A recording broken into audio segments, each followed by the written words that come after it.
বন্ধুরা, আজকে করছি ব্রকলির খিচুড়ি। এখানে ব্রকলি কেটে নিয়েছি, ফুলকপি, ব্রকলি আর কাঁচা লঙ্কা কেটে রাখা। আর এখানে চাল ডাল একসাথে ভিজিয়ে রেখেছি। দেখুন, মসুরির ডাল, মুগ ডাল আর গোবিন্দভোগ চাল ভিজিয়ে রেখেছি এখানে ভালো করে ধুয়ে। এবার প্রেশার কুকারে করব। প্রেশার কুকারে এখানে সরষের তেল গরম করে নিয়েছি। সরষের তেল গরম করে গরম হলে খিচুড়িটা শুরু করব।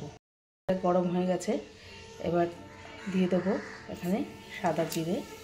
এটা গরম হয়ে গেছে, এবার কপিগুলো দিয়ে দেবো। করে হলুদ দিয়ে দেবো স্বাদ মতো নুন। কপিটা ভাজা হয়ে গেছে, এবার ভিজিয়ে রাখা চাল ডালটা দিয়ে দেবো।